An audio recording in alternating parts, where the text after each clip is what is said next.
네, 도널드 트럼프 미국 대통령이 북미 정상회담 개최가 11월 6일 중간선거 이후라고 확인하면서 한반도 정세 격변 상황이 숨고르기 양상을 보이고 있습니다. 이런 가운데 트럼프 대통령의 승인 발언을 계기로 한미 공조 균열 논란이 또 가라앉지 않고 있습니다.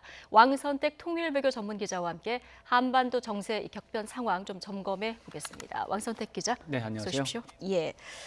바로 지난주 이 시간이 이제 방북했던 폼페이오 장관이 청와대로 향했던 그런 시간인데요. 예, 뭐 한반도 정세와 관련해서 지난주 굉장히 굵직한 일들이 많았습니다. 좀 정리를 해볼까요? 네, 그렇습니다. 좀 굉장히 오래된 일 같지만 바로 일주일 전 얘기였습니다. 네. 폼페이오 장관 평양에 갔다가 서울에 왔고요. 그다음에 이틀 뒤인 9일, 이제 우리 하루는 10일 새벽이 되겠는데 트럼프 대통령이 북미 정상회담이 중간 선거 이후가 될 것이다라고 확인을 했습니다. 네, 시점을 그러니까 확인을 해준 거예요. 그렇죠. 그 당시 그 시점까지는 가장 초미의 관심사였는데 이후다 이렇게 확인을 했고 그것이 그야말로 이제 한반도 평화 외교, 정세 격변 이 상황에 하나의 이제 숨고르기 국면에 들어가는 이제 신호탄이 됐습니다. 그 이후에 또 이제 유사한 얘기가 많이 나왔습니다. 예를 들어서 강경화 장관, 외교부 장관의 오이사 조치 발언을 놓고 이제 국내에서는 논란이 뜨겁게 일었고 바로 다음 날 트럼프 대통령이 이제 승인 발언이 나와가지고 그야말로 이제 어떻게 보면 뒤집어지는 상황이 벌어졌는데 이런 것들이 지난 일주일 동안 벌어진 일인데 그러니까요. 뭐 마치 뭐 한 달, 두 달 전에 벌어진 일 같이 오래된 일처럼 느껴집니다. 예. 그 주 후반에 나왔던 트럼프 대통령이 승인 발언 이후에는 뭐 한반도 정세가 그동안 좀 숨통이 이렇게 막혀 있었는데 조금 트인 측면이 있거든요. 이런 측면을 좀 긍정적으로 봐야 될까요? 이제 숨 고르기 국면 직전이 이제 그 분수령이 폼페이오 장관의 평양 방문이었죠. 북한 방문을 통해서 그 전에 교착 국면이라고 표현되던 그런 상황이 뭔가 돌파구가 있느냐 없느냐 그랬었는데 이것이 이제 폼페이오 장관이 돌아오면서 중대한 진전이 있었다라고 이제 하면서 좀 더 긍정적으로 이동을 했었습니다. 그래서 혹시라도 중간 선거 이전에 북미 정상회담으로 이어져서 그야말로 한반도 정세 격변 상황이 좀 빨라질 수 모멘텀이 빨라지고 그런 걸 기대를 좀 하긴 했었는데 이것이 말씀드린 대로 이제 숨고르기 국면으로 이제 돌아갔어요. 이게 어떻게 보면은 완전히 부정적인 상황도 아니고 완전히 긍정적인 상황도 아니고 어떻게 보면 중간적인 상황이 됐습니다. 이런 상황이 되다 보니까 장점도 있고 또 단점도 있고 그렇습니다. 장점이라고 말하면은 사실은 지금 급격하게 한반도 정세 격변 상황이 돌아가다 보니까 중간에 이렇게 빠뜨린 게 많이 있습니다. 여러 가지로 다양한 분야에서 제대로 문제가 해결되지 않은 상황에서 차근차근 문제가 진행되지 않고 급하게 온 게 많습니다.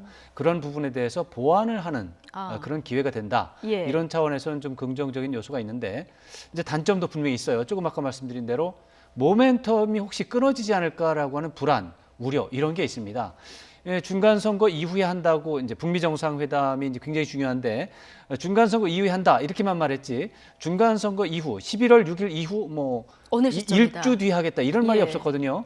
이 말은 11월에도 할 수 있지만 12월로 갈 수도 있고 내년으로 넘어갈 수도 내년으로 넘어갈 수도 있죠. 그것도 중간 선거 이후니까요. 이렇게 되면은 이제 모멘텀이라고 하는 부분에서 불안과 우려가 있는 그런 상황이 됐기 때문에 일말의 어떤 불안감은 존재하는 그런 장점과 단점이 교차하는 그런 상황이라고 하겠습니다.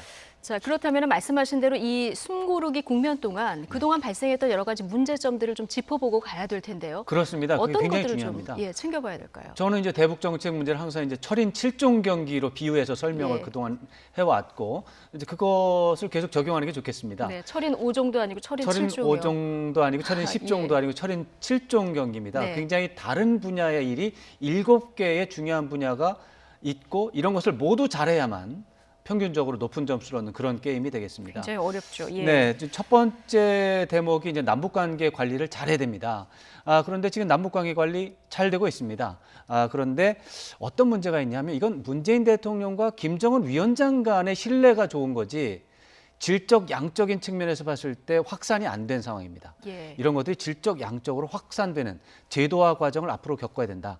그래서 내일 개최되는 고위급 회담 같은 것들이 그런 이제 어떻게 보면 이제 바로미터가 되는 것이고, 두 번째 종목이 이제 미국 한미 관계를 잘 정리를 해야 됩니다. 한미 동맹 관계, 한미 공조 관계를 잘 유지를 해야 되는데, 지금 문재인 대통령과 트럼프 대통령 아주 좋습니다. 아주 좋은데 다만 문제는 미국 국내 정치에서 트럼프 대통령이 아닌 전통적인 엘리트 계층에서는 여전히 반발하고 있고 부정하고 있고 불안해하고 있습니다. 이런 부분들에 대해서 트럼프 대통령은 사실은 국내 정치적으로 충돌하는 방법을 쓰고 있는데, 우리 입장에서는 그거 좋지 않습니다. 우리 입장에서는 전통적인 엘리트들이 트럼프 대통령의 대북 포용 정책이라고 말할까요? 이제 협상 이런 국면을 지지하도록 가품 내도록 예. 우리가 뭔가 도움을 받아야 되는데 그거 지금 잘 안 되고 있습니다. 그거 해야 됩니다.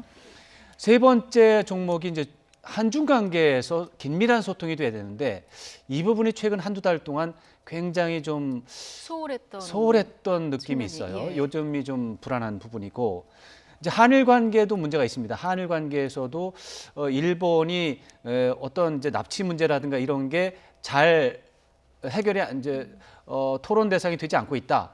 그러면은 갑자기 나와서 일본은 납치 문제를 꼭 그 의지에 넣어야 된다 하면서 이렇게 예. 남북 관계라든가 이런 북미 관계 개선이라든가 이런 것들을 반대하는 경향이 있어요. 근데 이 부분을 그런 목소리가 나오기 전에 정리를 해야 되는데, 이번에는 잘 됐습니다. 뉴욕 총회에서 문재인 대통령이 아베 총리를 만나서 평양 정상회담에 대해서 설명을 했거든요.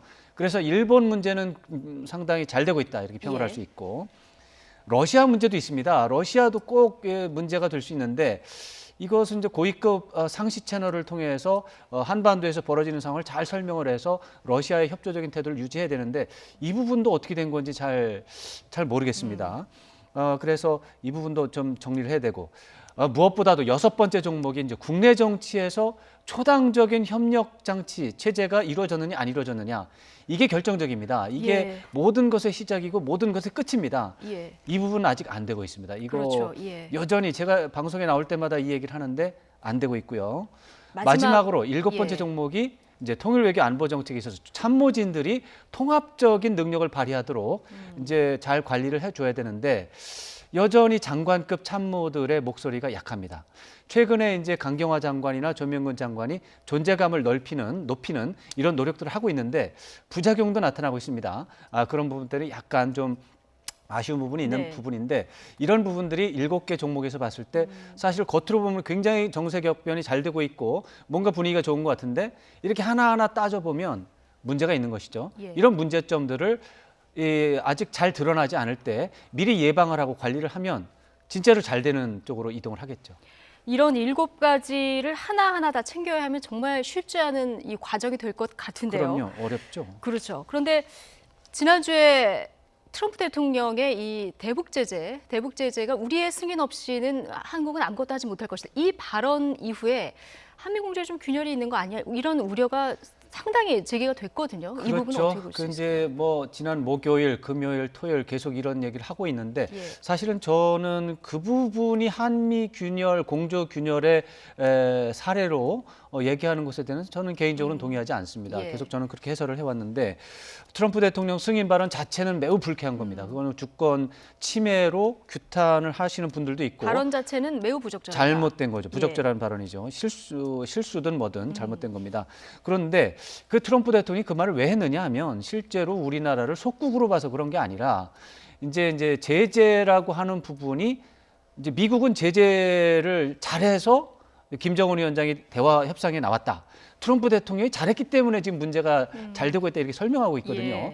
그런데 한국 쪽에서 일부 이제 특히 이제 여당 쪽에서는 제재를 부분적으로 풀어야 된다. 또 북한에서는 제재를 풀어라 이렇게 요구하고 있으니까 이제 그런 분위기가 한국에서 나오고 있다. 이제 이런 얘기가 나오고 있으니까 사실 미국 여론에서 트럼프 대통령이 제재는 풀리지 않는다고 하지만 한국에서 그런 목소리 나오는 거 아니냐 이렇게 계속 이제 압박하는 질문을 하고 있거든요. 사실 기자 기자의 질문에 대답을 하면서 나온 그렇죠. 그래서 트럼프 과정이었거든요. 대통령은 그렇지 않다. 한국과 미국이 공조가 잘 되고 제재 푸는 것도 미국하고 나하고 상의를 할 거고 예. 나한테 그런 얘기 한 적이 없으니까 제재 풀지 않을 거다라고 하는 얘기를 너무 이제 그렇게 과도하게 표현했으면 하다가 좋았을 텐데. 예. 너무 강조하다가 이제 예. 나의 승인 없이는 절대로 한국은 그런 일을 하지 않는다 이렇게 하다가 좀 과도적인 예. 문제가 났는데 저는 이 부분에 대해서는 한미 공조 균열이라고 보지는 않습니다. 아, 그렇군요. 트럼프 대통령의 개인 성향을 좀 감안해서 들어야 그런 되는. 사례가 매우 많습니다. 예. 이렇게 어떤 자기가 생각하는 어떤 주제에 대해서 설명을 하다가 예상치도 않게 다른 분야에서 문제가 발생하는 경우가 굉장히 많은데 결국 그 맥락 속에서 트럼프 대통령이 강조하고 싶었던 것은 문재인 대통령이 나하고 긴밀하게 협의하고 있고 제재 네. 푸는 것도 나하고 같이 상의해서 할 거다. 내가 모르는 상황에서 한국이 제재 해제하는 일은 없다. 이런 얘기를 하려고 했던 것이죠. 예.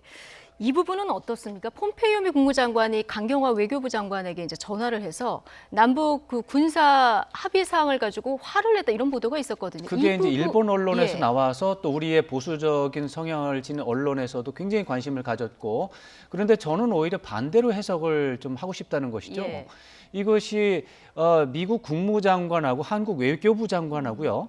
이 문제를 놓고 대화한 것 자체가 이상한 겁니다. 왜냐하면 이 문제는 원래 기존의 관례대로 본다면 관례대로 보면은 네. 혹시라도 남북 간의 군사 협의에 문제가 있으면 미국 국방부 장관이 항의할 일입니다. 이게. 예. 이 미국 국무장관이 외교부 장관에게 물어보는 것 자체가 이해가 안 되는 일인 것이죠. 그런데 국무장관이 한국의 외교부 장관한테 남북 군사 합의서 문제를 질문한다고 하는 것은 그만큼 강경화 장관과의 개인적인 신뢰관계가 쌓였다라고 확신하기 때문입니다. 그런 확신이 없으면은 이런 전화라고 하는 상황이 안 생기거든요. 기본적으로 신뢰관계가 없으면 어떻게 될까요? 국방부 장관한테 물어봅니다. 이제 매티스 장관한테 예. 이상하다. 자기가 생각할 때는 이해가 안 가는 일이 벌어지고 있는데 국방부에서는 이게 문제 없냐? 예. 이렇게 질문을 했을 겁니다. 그럼 국방부 장관이 검토를 해봤는데 문제가 없다라든가 문제가 있지만 한국 정부가 주장하니까 그렇게 한 거다라든가 뭔가 해명을 했을 겁니다. 예. 이제 그런 해명을 하는 과정에서 강경화 장관한테 전화를 거는 일은 없다라는 것이죠. 그렇군요. 그 신뢰가 있기 때문에 전화를 한 거죠. 그러니까 거꾸로 보면 이렇게 자유롭게 화도 내고 의사도 자유롭게 전화를 해서 확인한다는 것 자체가 신뢰를 보여주는 방증이다. 이런 설명이신데. 화를 냈다고 하는 거는 외교부 장관, 예. 강경화 장관이 이제 그건 부인했습니다. 예. 화를 낸 적은 없으나 불만 표시한 건 맞다 이렇게 네. 얘기를 했는데 저는 뭐 불만을 표시했든 화를 냈든 신뢰 관계에 노출이다 이렇게 예. 생각합니다. 자, 이런 상황에서 트럼프 대통령이요. 방위비 분담금 협정 문제를 네. 또 꺼내 들었습니다. 이게 뭐 엄청나게 부유한 나라들을 위해서 미국이 엄청난 비용을 부담하고 있다. 그래서 네. 이거 자체가 끔찍한 군사 협정이다 이런 표현을 썼거든요. 이 부분이 앞으로 네. 어떤 영향이 있을지도 좀 궁금한데요. 아무래도 이제 한미 공조 균열에 대한 논란이 나고 있는데 이제 방위 분담이 이제 이번 주에 이제 또 방위 분담 그렇죠. 이제 한미 협상이 예정돼 있습니다. 예. 그래서 이제 그것도 관심이 되는데 문제는 트럼프 대통령은 이 문제는 2015년 6월 15일 날 대통령 출마 선언할 때부터 이 얘기를 해왔습니다. 똑같습니다. 미국의 동맹, 독일, 미국, 한국, 사우디아라비아가 부자 나라들인데 거기에 미군을 파견해서 도와주는데 방위비를 그 나라들이 제대로 안 낸다. 내가 이거 받아내겠다. 전임 대통령들은 계속 똑같은 주장을 해오고 있는 뭐 그렇죠. 특별히 다를 것은 없는 그거를 유권자들한테 주장을 했고 유권자들이 그것에 반응을 해서 자기가 당선됐고 그것을 계속해서 일관성 있게 주장을 해야 한다라고 하는 생각에 전혀 변함이 없습니다. 이것은 2015년부터 한마디도 바뀌지 않았습니다. 그렇기 때문에 저는 이건 미국의 국내 정치 상황 속에서 미국의 트럼프 대통령이 유권자를 향한 토론이지 한미 관계라든가 이런 쪽에 어떤 생각이 있어서 하는 얘기로 받아들이는 것은 좀 문제다. 다만 트럼프 대통령이 그런 지침이 있기 때문에 미국의 협상 대표들이 한국의 협상 대표들에게 방위비 올려달라고 주장하고 있습니다. 그 부분 협상하고 있고요. 그것은 뭐 과거에 오바마 정부 때도 했던 거고 조지 W 부시 행정부 때도 한미 양국 국방부 당국은 방위비 문제 때문에 엄청 싸웠습니다. 이 부분에 대해서는 뭐 예외가 아니고 그건 트럼프 대통령 행정부도 똑같습니다. 다음 주 이제 방위비 분담금 협상에서 어떻게 결론이 날지 좀 지켜봐야 될 것 같고요. 네. 한반도 정세 변곡점이 될 만한 일들이 이후에도 굉장히 많지 않습니까? 특히 이제 주목해서 봐야 될 부분이 문재인 대통령 지금 유럽을 순방 중인데요. 네. 교황의 방북이 성사될 수 있을 것인가 이 부분입니다. 네, 이 부분은 절차가 좀 몇 개 필요합니다. 예. 지금 알려진 것은 김정은 위원장이 교황이 북한을 방문하면 열렬히 환영하겠다라는 입장을 표현했다는 것입니다. 그렇지만 이게 김정은 위원장이 교황을 초청한 건 아닙니다. 이제 그런 의사를 이제 문재인 대통령이 알고 있으니까 예. 문재인 대통령이 교황을 찾아가서 그런 상황을 말씀을 하면서 이제 북한 방문하는 방안을 이제 제안을 하겠다는 것이죠. 다시 말해서 교황청에서 긍정적인 반응이 나오면 네. 아마도 김정은 위원장이 직접 초청하는 의사를 직접 전달을 할 것이고 교황은 미리 이제 시사를 했기 때문에 거기 반응할 것이고 일정을 잡을 것이고 근데 이러한 과정들이 현재로 봐서는 긍정적입니다. 예. 왜냐하면 이제 프란치스코 교황께서 한반도 평화에 대한 굉장한 애착을 표명을 하셨고 예. 북한의 민주화라든가 또 북한의 여러 가지 상황에 대해서 관심을 보여줬기 때문에 저는 긍정적으로 답변하실 것으로 예상을 하고요.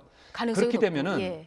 그렇게 되면은 국제사회 여론이 달라지는 모멘텀이 또 될 수 있다고 보기 때문에 한반도의 정세 격변에 좀 긍정적인 변수가 될 것으로 기대를 하고 있습니다. 예. 김정은 위원장이 교황 앞에서 비핵화를 선언한다면 이건 또 다른 차원의 문제가 되기 때문에 그럴 수 있습니다. 정말 주목되는 그런 일정입니다. 네. 자, 지금까지 왕선택 통일외교 전문 기자와 함께 한반도 정세 변화 상황 알아봤습니다. 고맙습니다. 고맙습니다.